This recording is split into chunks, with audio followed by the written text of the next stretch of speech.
안녕하세요. 송쌤의 영재놀이터의 송쌤입니다. 학업 성취도가 월등히 높은 영재들은 같은 학년의 수업보다는 빨리 상급 학년으로 올려 자신의 지적 수준에 맞는 교육을 받도록 하는 것이 좋습니다. 이른바 조기 진급이 바로 그것인데요. 실제로 13세 이전의 조기 진급이 영재들에게 긍정적인 영향을 미친다는 연구 결과들이 많습니다. 이를 근거로 서양권에서는 일찍부터 조기 진급이 활발하게 이루어지기도 하였죠. 하지만 우리나라의 경우에는 언론을 통해 이른 나이에 과학고나 영재고에 입학한 아이들이 적응하지 못하는 사례들이 알려지면서 이에 대한 부정적인 시각이 높은 편입니다. 이에 오늘의 다이어리에서는 유독 우리나라에서만 조기 진급을 하는 학생들이 어려움을 겪는 이유가 무엇인지에 대해 이야기해 보도록 하겠습니다.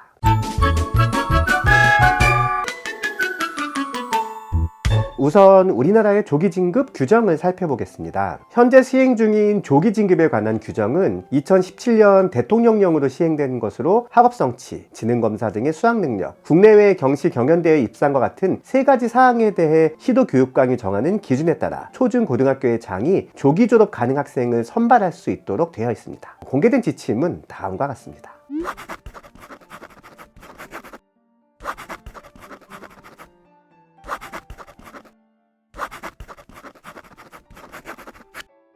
그렇다면 이러한 기준에 따라 빠르게 조기 진급을 한 영재들은 어떤 어려움들을 겪었을까요? 조기 진급을 통해 만 10세의 영재고에 진학한 A군은 동급생들이 조별 과제를 할 때 같은 조에 포함이 되면 망했다며 A군에게 모멸감을 주었을 뿐 아니라 없는 사람처럼 취급하며 소외시켰다고 합니다. 이에 대해 부모가 학교에 도움을 청하였으나 적극적인 도움을 받지 못했음을 호소하기도 했습니다. 이른 나이에 학년 속진을 했던 B씨 또한 2015년 만 17세의 나이로 한 대학에서 천문우주과학전공 박사과정 중에 SBS의 한 프로그램에 출연하여 자신이 과거에 겪었던 외로움에 대해 털어놓았습니다. 인터뷰에서 생활하면서 자신처럼 뛰어나거나 재능이 있는 아이들을 분리시키려 하고 질투심으로 바라보는 경향을 느껴왔다 털어놓기도 하였지요. 결국 이들은 주변으로부터의 극심한 고립감, 그리고 지나친 관심과 비판으로 인한 스트레스를 받아왔다 할 수 있겠습니다. 한편 A군의 부모님은 A군이 글 쓰는 속도가 느려 수학시험에서 문제를 더 풀 수 있음에도 풀 수 없어 좌절감을 느꼈음을 밝혔습니다. 동급생들과 신체 정서적 발달 단계가 맞지 않아 A군은 소외되는 경우가 많았고, 이 또한 학교에 도움을 요청하였으나 특별한 조치는 없었다고 합니다. 영재고가 신체적 정서적 발달을 고려한 교육을 할 준비가 되어 있지도 않으면서 무리하게 선발했다는 비판을 피할 수 없게 된 셈입니다. 그렇다면 우리나라에서 영재들의 조기 진급이 유독 어려운 원인은 무엇일까요? 첫 번째 원인은 관계에 따른 언어의 사용입니다. 초등 영재가 학년을 속진한 지 소속 학교에서 동급생과 나이가 다른 경우 본인을 제외한 모두가 대등한 위치에서 사용하는 언어와 호칭을 사용하는데, 본인만 존댓말 또는 상대를 높이는 호칭을 사용하다 보니 구분되고 소외감을 느낄 가능성이 높은 것이죠.